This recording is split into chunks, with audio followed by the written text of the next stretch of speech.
What's happening? I just thought we'd talk about the new Musalini Cookin Soul album, MACKARONI. So you probably know Cookin Soul for remixing freestyles, and he makes a lot of songs and puts them out on YouTube, but recently he started doing like these producer collab albums. His latest release before this was with Raz Fresco just like a month ago, and obviously this one's with Musalini. Moose, if you haven't heard him before, he's a pimp rapper from New York, very much in the style of Rock Marciano, but like a little bit less serious, so I would say. Like a lot of these lyrics don't take themselves as seriously. He gained a lot of acclaim from working with Ninth Wonder on the Don and I series. There's been 2 of them so far, and both of them have been like pretty decent. But this Cookin Soul's production style's a lot more dusty in these New York loops, a little bit less ski music and more like classic boom bap.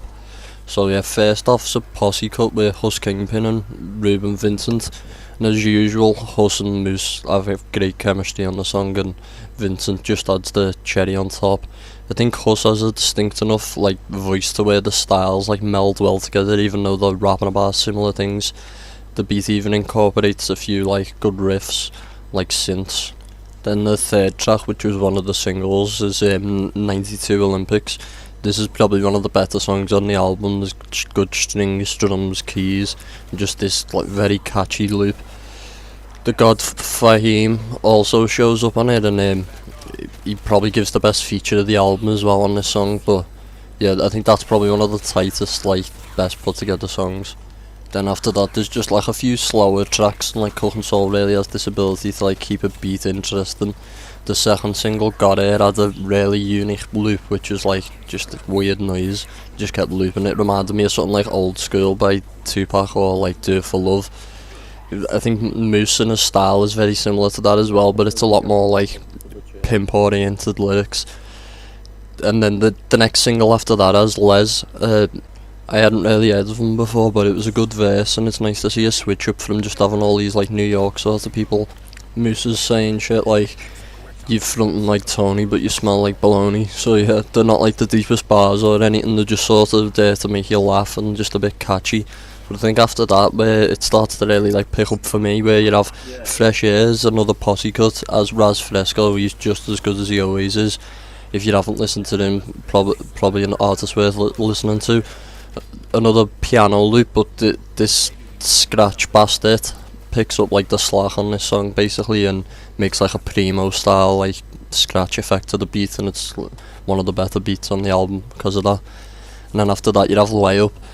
I should have mentioned this earlier, but his style reminds me of like city pop, the way there's all these like synths and like electronic soulful sound to the instrumentals.